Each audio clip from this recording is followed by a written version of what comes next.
Now some special types of matrices.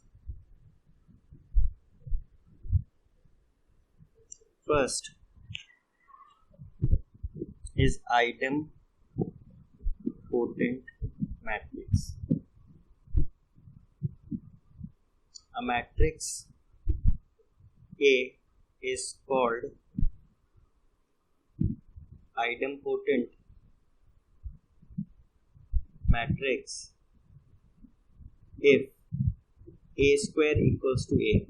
मतलब किसी matrix को हम आइडेम्पोटेंट मैट्रिक्स कहेंगे अगर उसका स्क्वायर करने पे वो खुद आ जाए. Now let's say A square ए है, तो अगर हम दोनों साइड ए से मल्टीप्लाई करते हैं तो कोई फर्क नहीं होगा. A into A square is A into A. ठीक, क्या हो गया? A cube is equal to A square. पर ए स्क्वायर तो क्या है? ए है, तो ए क्यूब भी क्या होगा? ए. नाउ अगर हम फिर इसमें मल्टीप्लाई कर दें ए से तो कोई फर्क नहीं, ए इंटू ए.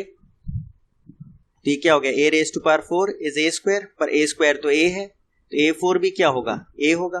तो ए स्क्वायर भी ए है, ए क्यूब भी ए है, ए 4 भी ए है. तो इन जनरल अगर आइडेम्पोटेंट मैट्रिक्स है A raise to power n भी ए होगा. Now where n belongs to natural numbers. तो ये पहली प्रॉपर्टी इसकी आई. सेकेंडली, अगर A square equals to A है, दोनों तरफ इसका डिटर्मिनेंट ले दोनों मैट्रिसेस का, तो this is what? Determinant A into determinant A, sorry determinant of A into A is determinant A. तो ये क्या हो जाएगा? Determinant A into determinant A is equal to determinant A, which is simply determinant A का whole square equals to determinant A, which means determinant A square minus determinant A is zero. Determinant A common, determinant A minus 1 is zero, which means या तो determinant ए 0 है या determinant ए 1 है. तो यानी अगर idempotent matrix होगा तो पहली चीज तो ए स्क्वायर ए के बराबर होगा और उसकी कोई भी पावर ए के बराबर ही होगी. सेकंड, उसका जो डिटर्मिनेंट का वैल्यू होगा वो या तो 0 होगा या 1 होगा. थर्ड केस कि अगर इफ डिटर्मिनेंट ए 0 नहीं है, दैट इज फिर तो क्या होगा? डिटर्मिनेंट ए क्या है? 1 है. अगर डिटर्मिनेंट ए 1 है तो फिर इसका मतलब ए इनवर्स एग्जिस्ट करेगा, क्योंकि डिटर्मिनेंट ए की वैल्यू 0 नहीं है. तो फिर हम क्या कर सकते हैं? ए स्क्वायर इज इक्वल टू ए जो है, जो इसकी कंडीशन है, इसमें अगर हम प्री मल्टीप्लाई कर दें ए इनवर्स से, तो A inverse into A is A inverse into A. दोनों तरफ प्री मल्टीप्लाई किया हमने. क्या करा है? Pre multiply. यहां पे प्री और पोस्ट का बहुत इंपॉर्टेंस है, क्योंकि प्री मल्टीप्लाइंग मतलब पहले एंड पोस्ट मतलब बाद में. Pre multiplying by A inverse both sides. Now A inverse into A तो आई हो गया इंटू ए, और ए इनवर्स इंटू ए फिर आई हो गया. तो ए क्या हो गया? इक्वल्स टू आई. तो अगर डिटर्मिनेंट ए 1 है और मैट्रिक्स आइडेम्पोटेंट है तो फिर वो ए मैट्रिक्स क्या होगा? आइडेंटिटी मैट्रिक्स होगा. तो 3 प्रॉपर्टीज हमने पढ़ी. आइडेम्पोटेंट में क्या होता है? A square is equal to A होता है. In general A raise to power n भी ए होगा. सेकेंड प्रॉपर्टी ये पढ़ी कि उसका जो डिटर्मिनेंट वैल्यू होगा वो या तो 0 होगा या 1 होगा, इसके अलावा कोई वैल्यू नहीं हो सकती. अगर उसकी डिटर्मिनेंट वैल्यू 1 है तो फिर वो मैट्रिक्स आई होगा, दैट इज आइडेंटिटी मैट्रिक्स होगा. नाउ लेट्स से इस पे क्वेश्चन लेते हैं. लेट्स से एक क्वेश्चन लेते हैं कि find all idempotent diagonal matrices of order 3. इसका क्या मतलब है कि हमें जितने भी आइडेम्पोटेंट मैट्रिसेस हैं जो डायगोनल भी हैं, डायगोनल मैट्रिक्स भी हैं और जिनका ऑर्डर 3 है, वो निकाल लें. तो मतलब डायगोनल मैट्रिक्स है और ऑर्डर 3 है, तो मतलब ए बी सी, लेट से ये डायगोनल एलिमेंट्स है, बाकी सब एलिमेंट 0 हो जाएंगे। ये ऑर्डर 3 का डायगोनल मैट्रिक्स है। और अब इसमें इसकी एक्स्ट्रा खासियत क्या है कि ये आइडम्पोटेंट भी है। तो अगर आइडम्पोटेंट है तो A square is equal to ए होना चाहिए प्रॉपर्टी। और बेसिकली हमको ए बी सी की वैल्यू निकालनी है, और जितने ऐसे मैट्रिसेस बन सकते हैं जो डायगोनल तो हैं ही और आइडम्पोटेंट भी हैं, वो सब निकाल लें। तो आइडम्पोटेंट की कंडीशन लगा दें तो क्या होगा, A 0 0 0 B 0 0 0 C into A 0 0 0 B 0 0 0 C should be equal to A 0 0 0 B 0 0 0 C. ना ये तो डायगोनल मैट्रिक्स है, तो हम लोग ने ध्यान होगा कि हम लोग ने कहा था कि जब डायगोनल मैट्रिक्स में पावर होती है तो सिंपली हम डायगोनल एलिमेंट्स का वो पावर रेस कर देते हैं। तो क्या हो जाएगा, ए स्क्वायर बी स्क्वायर सी स्क्वायर, बाकी सब एलिमेंट 0 होंगे, will be equal to A B C, sorry,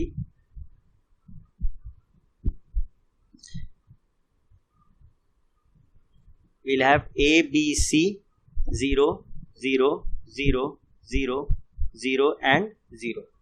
अब दो मैट्रिसेस हम इक्वेट कर रहे हैं तो कॉरेस्पॉन्डिंग एलिमेंट सेम होने चाहिए। तो A square is equal to A, B square is equal to B, C square is equal to C.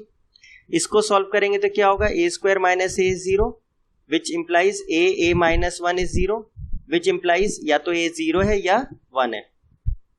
Similarly b square minus b 0 है, which implies b minus 1 0 है, which implies b या तो 0 है या 1 है।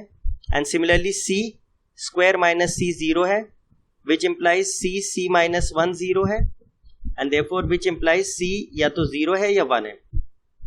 अब a की भी दो वैल्यूज हो सकती हैं, b की भी दो वैल्यूज हो सकती हैं, c की भी दो वैल्यूज हो सकती हैं। तो एक्चुअली अब हमें क्या समझ में आना है, a b c 0 0 0 0 0 0, यानी ये जो प्लेस है ये दो तरीके से भरी जा सकती है, 0 1, ये भी दो तरीके से भरी जा सकती है, ये भी दो तरीके से भरी जा सकती है। तो टोटल नंबर ऑफ मैट्रिसेस जो पॉसिबल होंगे, जो डायगोनल भी हैं और आइडम्पोटेंट भी हैं ऑर्डर 3 के, वो कितने होंगे, 2 into 2 into 2, that is 8 matrices possible होंगे। अब आप चाहें तो वो मैट्रिसेस देख भी सकते हैं। पहला केस क्या होगा, जब तीनों प्लेसेस पे 1 हो जाए, ए बी सी तीनों ही की वैल्यू 1 हो जाए, फिर क्या हो, ए 1 हो, बी 0 सी 0, इसी तरीके से ए 0 बी 0 सी 1 हो जाए। फिर एक क्या केस है, ए 0 सी 0 हो जाए, बी 1 हो जाए। फिर क्या केस हो सकता है, ए और बी 1 हो जाए, सी 0 हो जाए। फिर क्या केस हो सकता है, ए 0 बी 1 और सी 1 हो जाए। एक केस क्या हो सकता है, ए 1 और सी 1 हो जाए, बाकी सब 0। एक केस क्या हो सकता है, तीनों ए बी सी 0 हो जाए, मतलब ए बी सी तीनों की वैल्यू 0 ले ली जाए। तो देखिए हमारे 8 आ गए, 1 2, दिस इज 1 2 3 4 5 6 7 एंड 8, ऐसे 8 मैट्रिसेस हो गए जो डायगोनल भी हैं, थर्ड ऑर्डर के भी हैं और आइडम्पोटेंट भी हैं। अब इसमें अगर हमसे पूछा जाए कि सिंगुलर मैट्रिक्स कितने हैं और नॉन सिंगुलर कितने, तो हमें पता है कि जब डायगोनल मैट्रिक्स होते हैं तो उसका डिटरमिनेंट कैसे निकालते हैं। सिंगुलर मैट्रिक्स मींस उसका डिटरमिनेंट क्या आ जाए, 0, और नॉन सिंगुलर का मतलब उसका डिटरमिनेंट 0 ना आए। और डायगोनल मैट्रिक्स में हमें पता है कि उसका डिटरमिनेंट कैसे आता है, डायगोनल एलिमेंट्स को मल्टीप्लाई करके। तो अगर डायगोनल एलिमेंट्स में एक भी 0 हुआ तो हमारा मैट्रिक्स का जो डिटरमिनेंट है वो 0 आएगा। तो ये फर्स्ट केस में देखिए 1 1 1, तीनों ही 1 है, कोई 0 नहीं, तो ये क्या होगा, फर्स्ट वाला केस क्या होगा, ये नॉन सिंगुलर होगा। बाकी कोई भी केस देख लीजिए उसमें एटलीस्ट एक 0 तो है ही, डायगोनल में हर जगह एटलीस्ट एक 0 जरूर है डायगोनल में। यहां तो तीनों ही है, यहां भी एक है, यहां भी एक है। ये सारे केसेस फिर क्या हो गए, 2 2 8, ये सारे केसेस क्या हो गए, सिंगुलर हो गए। तो number of singular matrices above question में 7 है और number of non singular matrices क्या होंगे, 1 होंगे। और आपको ध्यान होगा कि जब हम लोग ने कहा था कि जब नॉन सिंगुलर होगा आइडम्पोटेंट तो यानी उसका डिटर्मिनेंट क्या होगा, 1 होगा, क्योंकि आइडम्पोटेंट मैट्रिक्स के डिटर्मिनेंट की वैल्यू या तो 0 होती है या 1 होती है, और जब 1 होगी यानी मतलब वो नॉन सिंगुलर होगा। उस केस में हमने कहा था कि A will be equal to I, और देखिए ये जो पहला मैट्रिक्स है ये नॉन सिंगुलर है और ये देखिए I मैट्रिक्स ही है, therefore A is equal to I। एक दूसरा क्वेश्चन लिखते हैं कि if A and B are idempotent matrices and if A and B commute, then prove that AB is also idempotent.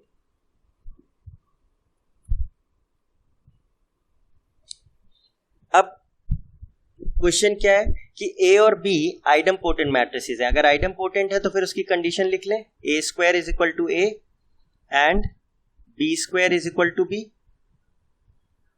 Commute भी कर रहे हैं, एन बी कम्यूट, मतलब एक और कंडीशन क्या हो रही है, A B equals to B A, और फिर हमें प्रूव करना है कि ए बी क्या है, आइडम्पोटेंट है। अगर आइडम्पोटेंट है, लेट इसको मान लेते हैं मैट्रिक्स पी। अगर ये आइडम्पोटेंट है तो इसका स्क्वायर करने पे हमको अगर वापस ए बी मिल गया तो ये आइडम्पोटेंट हो जाएगा। तो पी स्क्वायर क्या होगा, ए बी का square, which is what, A B into A B. A B into A B, तो ए बी की जगह हम क्या लिख सकते हैं, बी ए। ये क्या हो जाएगा, A into B A.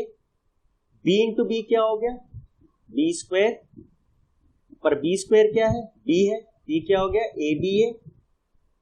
Now A B A में बी ए की जगह फिर हम क्या लिख सकते हैं, ए बी, देयरफॉर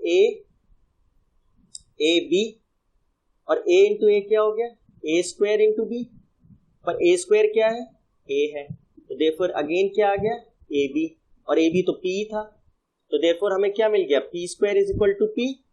मतलब ये तो आइडम्पोटेंट की कंडीशन हो गई, और p क्या था, p is equal to A B था, therefore A B is idempotent. Now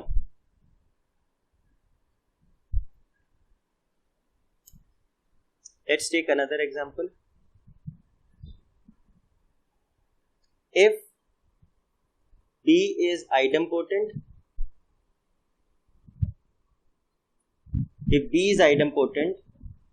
then prove that A equals to, or rather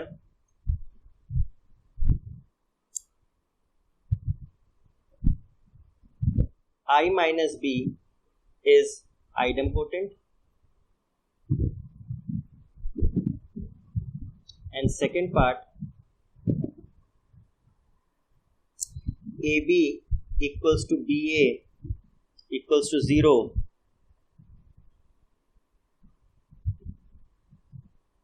given B square equals to B, where A equals to I minus B. Now, तो सबसे पहले पहला part करते हैं। अगर B आइडम्पोटेंट है तो B square equals to B हो रहा होगा।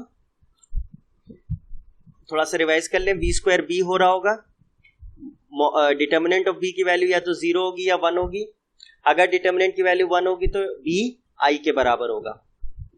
नाउ लेट्स इसको कुछ मान लेते हैं, matrix C I minus B को। अब इसका स्क्वायर करें, अगर इसे आइडम्पोटेंट होना है तो इसका स्क्वायर भी I माइनस B के बराबर ही आना चाहिए। नाउ I माइनस B का स्क्वायर हमने पढ़ा था कि हम आइडेंटिटीज यूज नहीं करेंगे, हम इसको नॉर्मल मल्टीप्लिकेशन करेंगे टर्म टू टर्म। तो I into I is I square minus I into B minus B into I plus B square. I square क्या पढ़ा था हम लोग ने? I raise to power n is always I. I into any matrix is always that matrix. तो ये क्या हो जाएगा? I minus B and plus B square. पर बी स्क्वायर की जगह हम क्या लिख सकते हैं? बी, क्योंकि वो तो आइडम्पोर्टेंट है. तो minus B plus B cut गया तो क्या आ गया? I minus B. पर आई माइनस बी तो सी है. Therefore C square is equal to C. Therefore C क्या है? आइडम्पोर्टेंट. और सी की वैल्यू क्या थी? I minus B. तो आई माइनस बी क्या है? Is idempotent. ठीक है, इसको सही कर दें. I minus B. Let's take second part कि AB is equal to BA null matrix होगा where A is I minus B. ठीक है, तो let's say AB की वैल्यू क्या हुई? I minus B into B, which is what? IB minus B square. I into B I हो गया. B square की जगह हम क्या लिखते हैं? B. तो I minus B हुआ. Now और अदर यहां पे B होगा. तो B minus B क्या हो गया? Null matrix. इसी तरह BA चेक कर लिए. B into A. A क्या है? I minus B. तो क्या होगा? BI minus B square. But B I तो बी होगा और बी स्क्वायर की जगह क्या लिख देंगे? बी, क्योंकि आइडम्पोर्टेंट है. तो बी माइनस बी क्या हो गया? Null matrix. देयरफॉर ये भी हमारा प्रूव हो गया.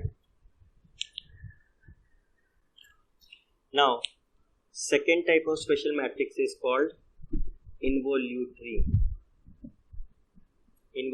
matrix. A matrix A is called involutory matrix if A square is equal to In. अब इसमें ऑब्वियस सी बात है, जो मैट्रिक्स ए है वो क्या होना चाहिए? स्क्वायर मैट्रिक्स होना चाहिए. क्यों होना चाहिए? क्योंकि हम इंटीग्रल पावर्स ऑफ ए ले रहे हैं, तो वो तभी पॉसिबल है जब स्क्वायर मैट्रिक्स हो. तो ये अंडरस्टूड है कि मैट्रिक्स से स्क्वायर मैट्रिक्स होना चाहिए. तो अगर हमने किसी मैट्रिक्स का स्क्वायर किया, मतलब उसको अपने ही से मल्टीप्लाई किया, तो फिर हमें क्या मिल जाना चाहिए? Identity matrix. तो पहली प्रॉपर्टी कि अगर A square equals to I n है और हम दोनों तरफ इसका डिटर्मिनेंट ले लें, तो क्या होगा?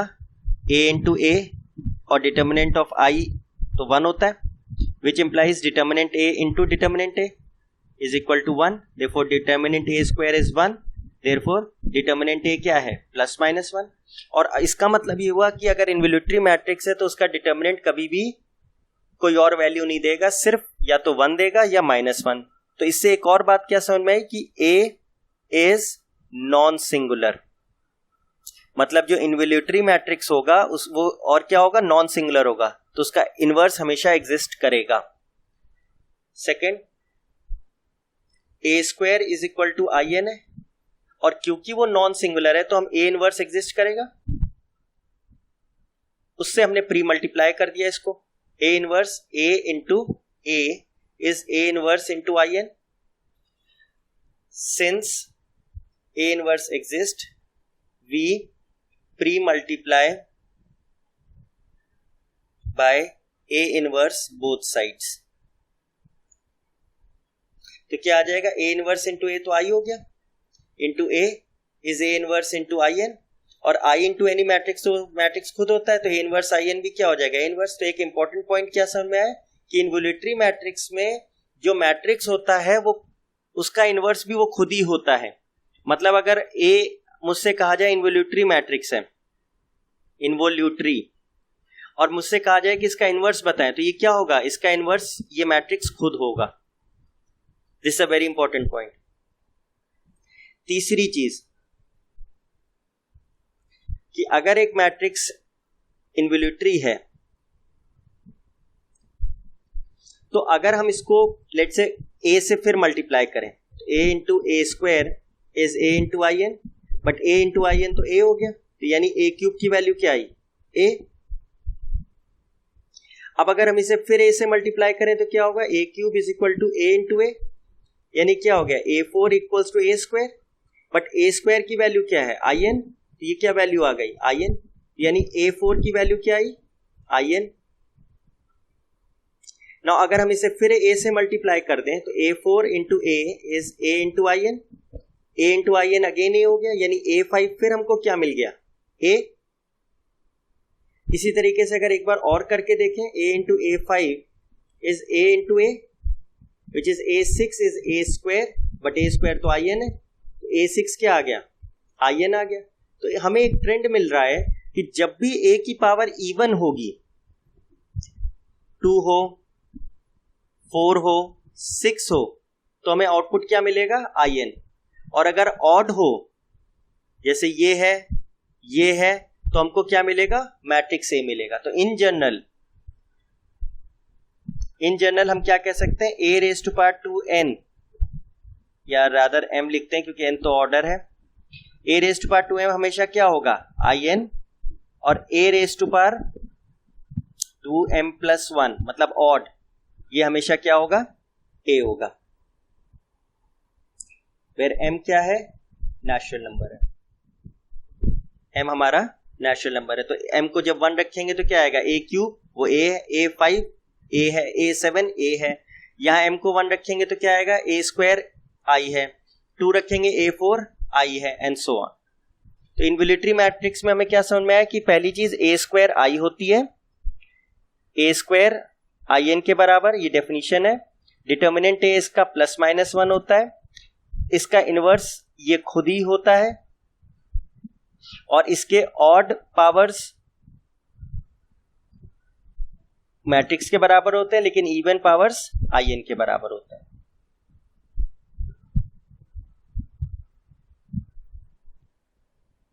Now next type of special matrix is periodic matrix. A matrix A is said to be periodic if A raised to power k plus 1 equals to A. Then the least value of k is called the period of the matrix.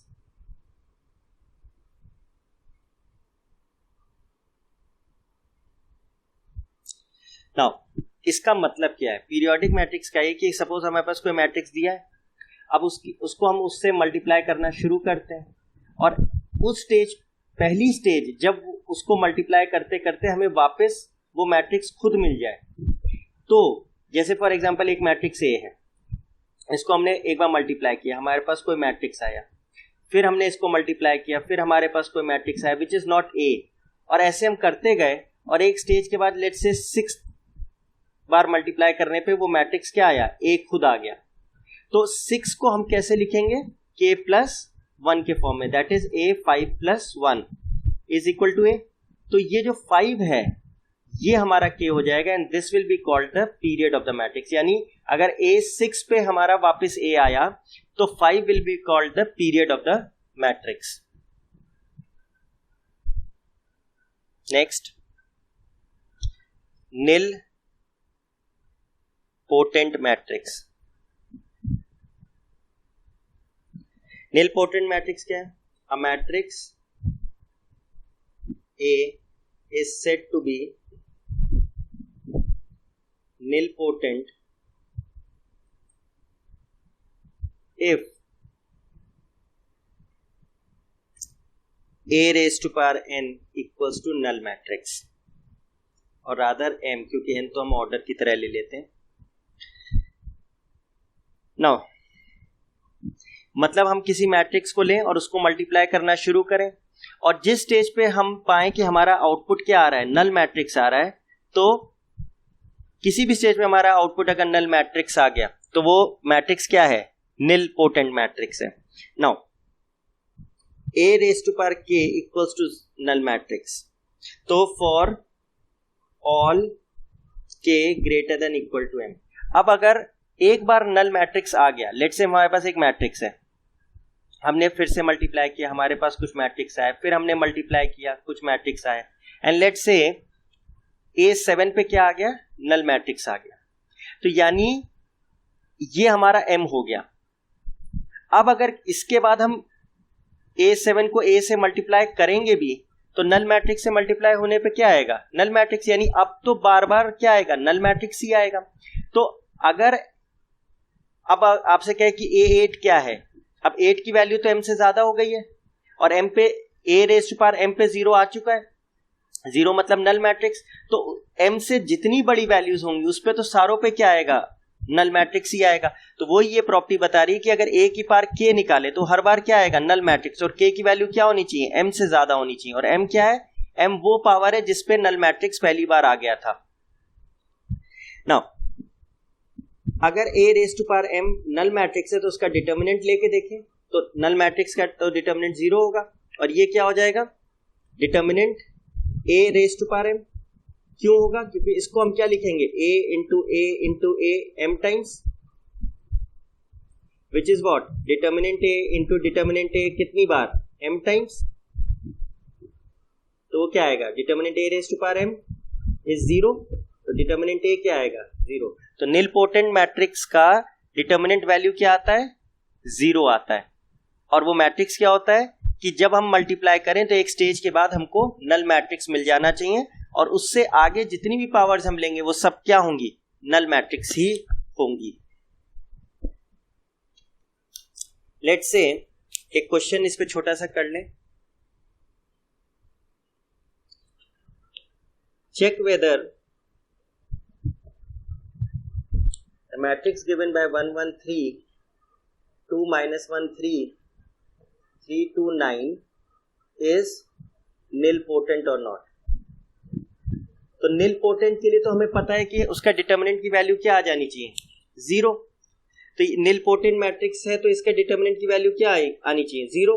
अगर आ गई तो ठीक है, इसकी determinant value कैसे निकालेंगे, 1 A11 C11 A12 C12 A13 C13, तो C11 निकाल लें, C11 क्या आएगा, -1 रेज़ टू पावर 1 + 1, क्या बचेगा, -1 2 3 9, first row first column eliminate करें, C12 क्या होगा, -1 raise to power 1 + 2, first row second column eliminate करें, 1 3 2 9, एंड C13 क्या होगा, -1 raise to power 1 + 3, first row third column 1 -1 3 3, इसकी वैल्यू क्या आएगी, -9 -6, और बाहर तो पॉजिटिव हो जाएगा, -15, ये क्या होगा, 9 -6, पर बाहर नेगेटिव होगा क्योंकि ऑड है, ये हो गया -3, और यहाँ हो गया 3 माइनस ऑफ -3 विच इज +3, और बाहर तो +1 हो जाएगा which is 6।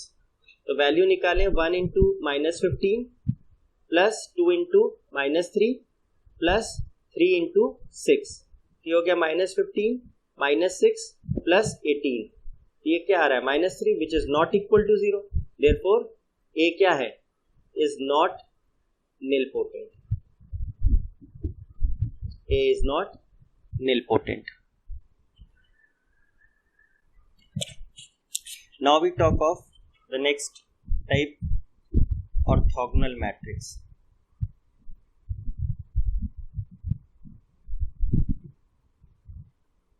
Now a matrix A is called orthogonal matrix if A into A transpose gives you In, and in any order, A transpose into A भी In। मतलब किसी matrix A को उसके ट्रांसपोज से मल्टीप्लाई करने पे अगर identity matrix आ जाए तो वो मैट्रिक्स क्या कहलाएगा, ऑर्थोगोनल मैट्रिक्स। तो पहली property, A into A transpose I n है, दोनों तरफ डिटर्मिनेंट ले लें, A into A transpose is determinant of I n, ये लिख सकते हैं determinant of A into determinant of A transpose is 1, क्योंकि डिटर्मिनेंट ऑफ आई क्या होता है 1 होता है। मोर ओवर ए ट्रांसपोज का डिटर्मिनेंट और ए का डिटर्मिनेंट सेम होता है, ये क्या हो जाएगा determinant A into determinant A is I is 1, sorry, तो डिटर्मिनेंट ए का whole square is 1 which implies determinant A is plus minus 1। तो इन्वोल्यूटरी जो मैट्रिक्स था उसमें भी डिटर्मिनेंट ए क्या होता था प्लस माइनस 1 होता था, यहां भी प्लस माइनस 1 है। इसका और मतलब क्या हुआ कि A is non singular and A inverse exist. पहली प्रॉपर्टी तो ये है कि ऑर्थोगोनल मैट्रिक्स का जो डिटर्मिनेंट है वो या तो +1 होगा या -1 होगा। Second, A into A transpose I n होता है, ए इनवर्स क्योंकि एग्जिस्ट करता है, A inverse since A inverse exist, तो क्या कर रहे हैं pre multiplying by A inverse both sides, तो क्या होगा A inverse into A transpose is A inverse into IN, but A inverse into A तो I हो गया, IN into A transpose, A inverse into IN क्या होगा A inverse होगा, और IN into A transpose A transpose होगा। तो basically क्या निकल के आया A inverse is equal to A transpose, यानी अगर ऑर्थोगोनल मैट्रिक्स है तो उसका इनवर्स निकालना हो तो क्या कीजिए, उस मैट्रिक्स का सिर्फ ट्रांसपोज कर दीजिए। नाउ थर्ड प्रॉपर्टी ये है कि जैसे हमने लिखा A into A transpose is I n, तो इसका क्या मतलब है, और फिर हमने ये भी लिख रखा है A ट्रांसपोज इंटू ए, तो इसका मतलब अगर A इज ऑर्थोगोनल तो फिर A ट्रांसपोज भी तो ऑर्थोगोनल हो गया, A transpose is also orthogonal. For example A into A transpose को हमने लिखा है आई एन, अगर हम A ट्रांसपोज को लेट से B मान लें तो फिर A क्या होगा, A क्या होगा A ट्रांसपोज का ट्रांसपोज, और A ट्रांसपोज हमने B माना है तो यानी B ट्रांसपोज है, यानी एक तरीके से फिर क्या कह रहे हैं हम B इंटू B ट्रांसपोज हो गया इज आई, तो इसका मतलब A ट्रांसपोज भी क्या है ऑर्थोगोनल है। फोर्थ, जो आइडेंटिटी मैट्रिक्स होता है आई इज ऑल्सो ऑर्थोगोनल, क्योंकि आइडेंटिटी मैट्रिक्स अगर आप 3x3 का देखें 1 0 0 0 1 0 0 0 1, इसका ट्रांसपोज लेंगे तो क्या आएगा, ये भी देखिए वही आएगा 1 0 0 0 1 0 0 0 1, और जब आप इसे मल्टीप्लाई करेंगे आई इंटू आई ट्रांसपोज तो क्या होगा 1 0 0 0 1 0 0 0 1, दोनों सेम है 1 0 0 0 1 0 0 0 1, तो और दोनों डायगोनल मैट्रिक्स हैं, तो डायगोनल मैट्रिक्स में क्या होता था अगर सेम मैट्रिक्स मल्टीप्लाई करें तो डायगोनल एलिमेंट सी का पावर हो जाता था, तो 1 का स्क्वायर 1 का स्क्वायर 1 का स्क्वायर फिर क्या आ जाएगा 1 0 0 0 1 0 0 0 1, ये तो आई आ गया। तो यानी दो मैट्रिक्स का मैट्रिक्स और उसके ट्रांसपोज का प्रोडक्ट अगर आई है तो वो क्या है ऑर्थोगोनल है, देयरफॉर आई क्या हो गया ऑर्थोगोनल मैट्रिक्स हो गया। मोरओवर अगर कौन सी प्रॉपर्टी है फिफ्थ पार्ट कि if A and B are both orthogonal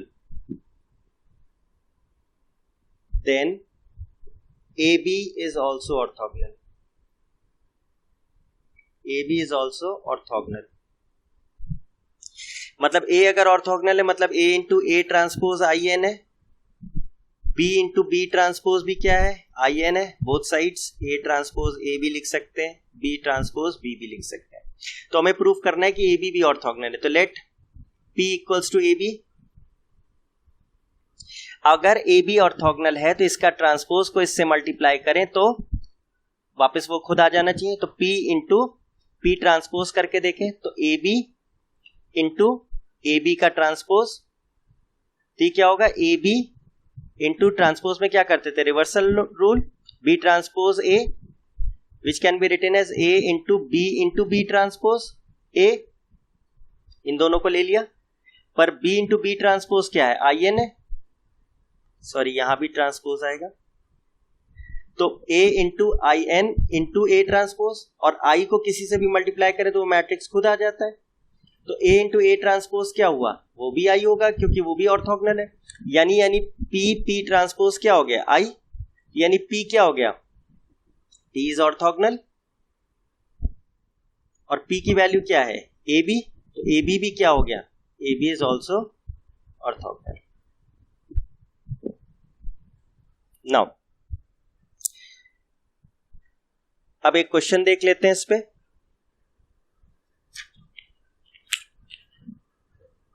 find ABC if 0 A 2B B minus B C minus C is orthogonal given that A B C are real numbers। तो अगर ये orthogonal है, let's say ये A matrix है, 0 A 2B B minus B C minus C orthogonal है, तो फिर A into A transpose IN होना चाहिए। तो फिर क्या होगा, 0 A 2B B minus B C minus C into इसका transpose 0 2B C A B minus C A minus B C should be equal to IN क्या होगा, थर्ड ऑर्डर का 1 0 0 0 1 0 0 0 1।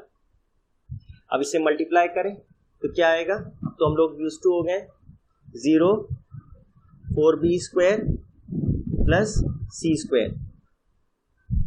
नाउ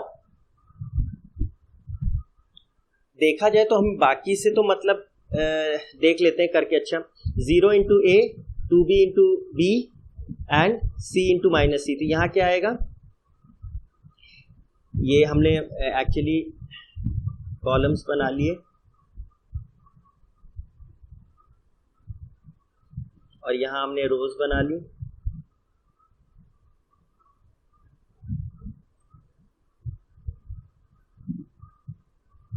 एंड यहाँ हमने रोज बना ली। तो अब फर्स्ट रो को फर्स्ट कॉलम से किया तो ये आया, फिर उसके बाद 0 into A 2B into B is 2B square और C into minus C square. Similarly 0 into A 2B into this minus 2B square plus C square. इसी तरह यहाँ क्या आएगा, 0 और B इंटू 2B स्क्वायर और minus C into C minus C square. बीच में क्या आएगा, A square plus B square plus C square, और यहाँ आएगा A square minus B square minus C square.